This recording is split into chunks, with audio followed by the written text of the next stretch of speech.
ভাবুন তো, আপনি ব্রাজিলের ইতিহাসে সর্বোচ্চ গোলদাতা, আপনি চ্যাম্পিয়ন্স লিগ জিতেছেন, আপনি অলিম্পিকে দেশের হয়ে প্রথম স্বর্ণপদক এনে দিয়েছেন। আপনার স্কিল দেখে কোটি কোটি মানুষ ফুটবলে প্রেমে পড়েছে। তবুও পৃথিবীর একটা বড় অংশ আপনাকে ব্যর্থ বলে। কেন? কারণ আপনার হাতে কখনো বিশ্বকাপ ওঠেনি। কিন্তু সত্যিই কি একজন ফুটবলারের পুরো ক্যারিয়ারকে শুধু একটি ট্রফি দিয়ে বিচার করা যায়? আজ আমরা জানবো নেইমার জুনিয়রের সেই গল্প, যা হয়তো আপনার দৃষ্টিভঙ্গি বদলে দেবে। অধ্যায় 1, স্বপ্নের শুরু। 2009 সালে ব্রাজিলের স্যান্টোস ক্লাবে অভিষেক হয় এক কিশোরের। তার পায়ে বল মানেই ছিল জাদু। ডিফেন্ডাররা বুঝতেই পারতো না বলটা কোন দিকে যাবে। খুব দ্রুতই পুরো ব্রাজিল বলতে শুরু করলো, নতুন পেলেকে পেয়ে গেছে দেশ। স্যান্টোসের হয়ে নেইমার শুধু ম্যাচ জেতাননি, মানুষকে আনন্দ দিয়েছেন। তখন থেকে ইউরোপের বড় বড় ক্লাব তার জন্য অপেক্ষা করছিল। অধ্যায় 2, বার্সেলোনায় জাদু। 2013 সালে নেইমার যোগ দিলেন বার্সেলোনায়। মেসি, সুয়ারেজ আর নেইমার। MSN ফুটবল ইতিহাসের অন্যতম ভয়ঙ্কর আক্রমণ ভাগ। 2015 সালে তারা জিতে নিলেন চ্যাম্পিয়ন্স লিগ, লা লিগা আর কোপা দেল রে।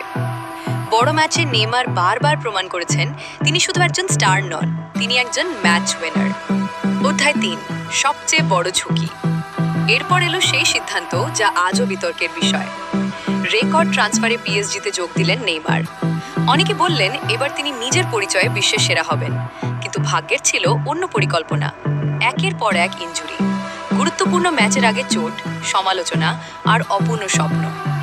অধ্যায় 4, বিশ্বকাপের অভিশাপ। 2014 দারুণ খেলছিলেন, হঠাৎ চোট। ব্রাজিল শেষ পর্যন্ত 7-1 ব্যবধানে হেরে যায়। 2018 স্বপ্ন ভাঙে আবার। 2022 ক্রোয়েশিয়ার বিপক্ষে দুর্দান্ত গোল করার পরও টাই ব্রেকারে বিদায়।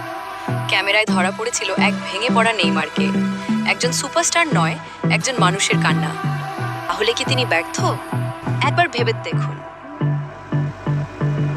যে ফুটবলার লাখো শিশুকে ফুটবল খেলতে অনুপ্রাণিত করেছে, যার একটি ড্রিবল পুরো স্টেডিয়ামকে দাঁড় করিয়ে দিত, যে ফুটবলার মাঠে নামলেই মানুষ শুধু গোল নয়, শিল্প দেখতে চাইতে, তিনি কি সত্যি ব্যর্থ?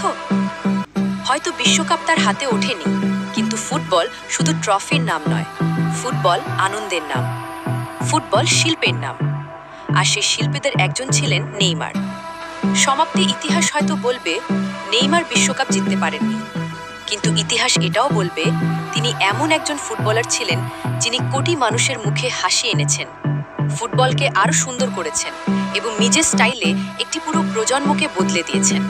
তাই আজকের প্রশ্ন আপনার জন্য, আপনার মতে নেইমার কি বিশ্বকাপ ছাড়াও একজন সর্বকালের কিংবদন্তি? কমেন্টে লিখুন ইয়েস অথবা নো। ভিডিওটি ভালো লাগলে লাইক করুন, বন্ধুদের সঙ্গে শেয়ার করুন এবং এমন আরও ফুটবল ডকুমেন্টারি দেখতে আমাদের চ্যানেলটি সাবস্ক্রাইব করতে ভুলবেন না। ধন্যবাদ, আবার দেখা হবে পরের ভিডিওতে।